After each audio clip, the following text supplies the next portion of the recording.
भगवान शिव को कई नामों से जाना जाता है। बाबा भोलेनाथ, देवों के देव महादेव, भगवान शिव शंकर, महादेव, कैलाशपति आदि। भगवान शिव के जीवन की कहानी जितनी सरल है उतनी ही अद्भुत तथा रोमांचक भी है। भगवान शिव के बारे में हमने बहुत कुछ सुना है और बहुत सी कहानियों और ग्रंथों में पढ़ा भी है, परंतु शिव जी से जुड़े हैं ऐसे अनेकों अद्भुत रहस्य या तथ्य जिनके बारे में ज्यादा लोग नहीं जानते होंगे।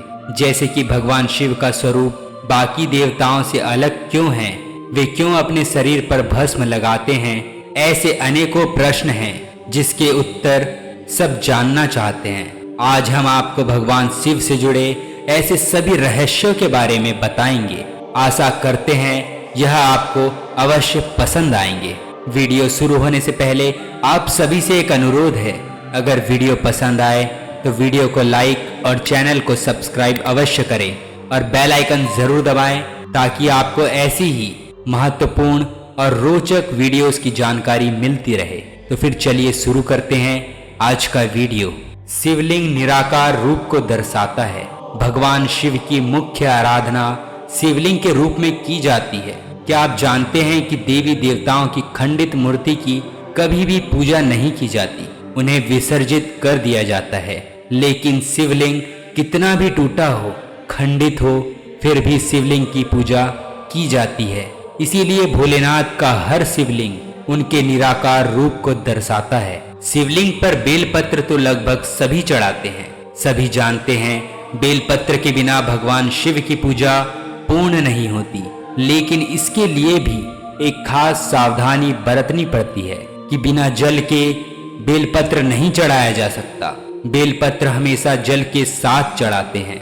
शिवलिंग की पूजा में शंख का प्रयोग नहीं होता और न ही शिवलिंग पर कभी भी शंख से जल चढ़ाया जाता है, क्योंकि भगवान शिव ने अपने त्रिशूल से शंखचूड़ को भस्म कर दिया था और शंखचूड़ की हड्डियों से ही शंख बना था। भगवान शिव की जटाओं में गंगा, हिंदू धर्म में गंगा नदी को सबसे पवित्र माना गया है। गंगा नदी शिव जी की जटाओं से बहती है, परंतु ऐसा क्यों है? देवी गंगा को जब धरती पर उतारने का विचार आया तो एक समस्या उत्पन्न हो गई। माँ गंगा का वेग इतना अधिक था जिसे भारी विनाश हो सकता था। तब सभी देवी देवताओं ने भगवान शिव को मनाया कि वे पहले गंगा को अपनी जटाओं में बांध लें, फिर अलग अलग दिशाओं से धीरे धीरे उन्हें धरती पर उतारे। इसी कारण से माँ गंगा शिव की जटाओं में रहती है। शिव जी का गंगा को धारण करना यह दर्शाता है कि शिव न केवल संहार करते हैं अपितु पृथ्वी का कल्याण भी करते हैं। मस्तक पर चंद्रमा, भगवान शिव की जटाओं में रहने का वरदान चंद्रमा को मिला हुआ है, जिसके बारे में कहा जाता है महाराजा दक्ष ने चंद्रमा को श्राप दिया और इस श्राप से बचने के लिए चंद्रमा ने भगवान शिव की आराधना की, जिससे भगवान शिव काफी प्रसन्न हुए और उन्होंने चंद्रमा के प्राणों की रक्षा की। साथ ही चंद्रमा को अपने सिर पर धारण कर लिया। इसके अलावा सिर पर विराजित अर्धचंद्र भगवान शिव के मन को शांत रखते हैं। महाकाल के कंठ में सर्प। भगवान शिव की प्रतिमा को गौर से देखे तो उनके गले में हर समय लिपटे रहने वाले सर्प पर ध्यान जाता है और अक्सर आपके दिमाग में सवाल उठते हैं कि क्यों शिव जी के गले में हमेशा सर्प लिपटा रहता है। बता दें कि शिव के गले में हर समय लिपटे रहने वाले नाग कोई और नहीं बल्कि नागराज वासुकी है। वासुकी नाग ऋषि कश्यप के दूसरे पुत्र हैं। यह शेषनाग के बाद नागों का दूसरा बड़ा राजा है। कहा जाता है कि नागलोक के राजा वासुकी शिव के परम भक्त थे। इसी कारण उन्हें भगवान शिव के गले में सुशोभित होने का अवसर मिला है। इसके अलावा इसका एक अर्थ भी है। सर्प एक ऐसा जीव है जो पूर्णतया संहारक प्रवृत्ति का है।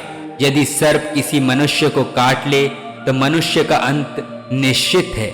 ऐसे भयानक जीव को भगवान ने अपने कंठ में धारण किया हुआ है। इसका अर्थ है कि महादेव ने अज्ञान अथवा अंधकार को अपने नियंत्रण में किया हुआ है और सर्प जैसा हिंसक जीव भी उनके अधीन है। शिव का त्रिशूल। भगवान शिव के दो मुख्य अस्त्र है, एक धनुष और दूसरा त्रिशूल। त्रिशूल के 3 शूल 3 गुणों का प्रतिनिधित्व करते हैं, सत्व गुण, रज गुण और तम गुण।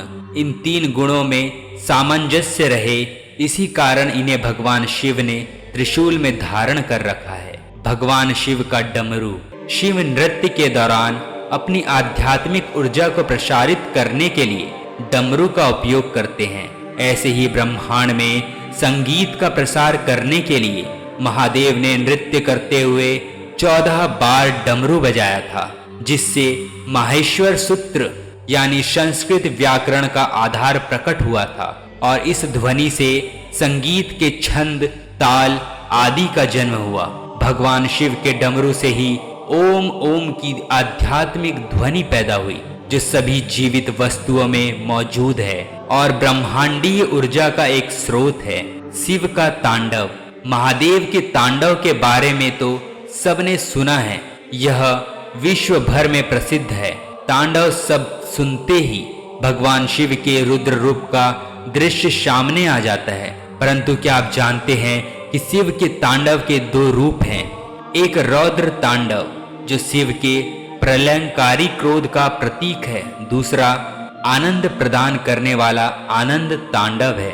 रौद्र तांडव करने वाले शिव रुद्र कहे जाते हैं और आनंद तांडव करने वाले शिव नटराजन शिव के नाम से प्रसिद्ध है। इसीलिए कथक, भरतनाट्यम आदि नृत्य करते वक्त भगवान शिव की नटराज मूर्ति रखी जाती है। शास्त्रों के अनुसार आनंद तांडव से सृष्टि अस्तित्व में आती है और रुद्र तांडव से सृष्टि का विलय हो जाता है। शरीर पर भस्म। भगवान शिव से जुड़ी प्रत्येक बात संपूर्ण मानव जाति के लिए एक ज्ञान का संदेश है। उनके शरीर पर भस्म लगाने के पीछे भी एक गहरा अर्थ है जो हर एक मनुष्य को जानना चाहिए। इसका अर्थ है कि जब मानव जीवन समाप्त हो जाता है और देह नष्ट हो जाती है तो अंत में केवल राख ही रह जाती है। यह भस्म ही जीवन का सत्य है। सरल शब्दों में कहे तो यह जीवन, यह संसार, यह मोह माया सब कुछ राख के समान है। सब कुछ एक दिन भस्म हो जाएगा और राख बन जाएगा।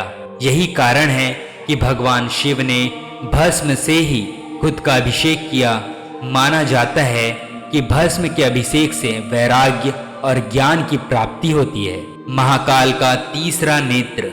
भगवान शिव के ललाट पर उनका तीसरा नेत्र सुसज्जित है। ऐसा माना जाता है कि जब शिव जी बहुत क्रोधित होते हैं तब उनका तीसरा नेत्र खुल जाता है और इस क्रोध की अग्नि से सारी सृष्टि नष्ट हो सकती है। परंतु इसके अलावा इसका एक और अर्थ है, वह यह है कि तीसरा नेत्र ज्ञान का प्रतीक माना गया है। जब यह नेत्र खुलता है तो संसार में अज्ञानता को समाप्त कर देता है। आध्यात्मिक दृष्टि से देखा जाए तो शिव जी का तीसरा नेत्र भौतिक दृष्टि से परे संसार की ओर देखने का संदेश देता है। महादेव का यह नेत्र बोध कराता है कि व्यक्ति जीवन को वास्तविक दृष्टि से देखे।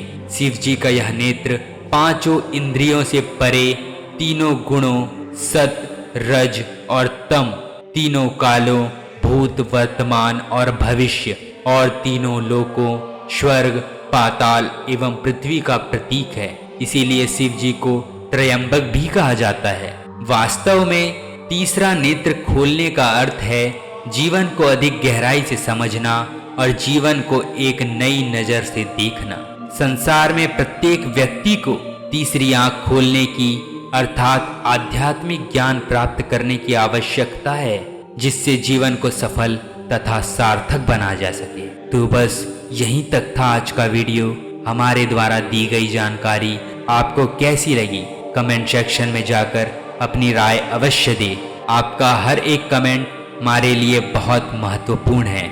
मिलते हैं एक और नए वीडियो के साथ, तब तक के लिए बी सेफ। जय हिंद। धन्यवाद।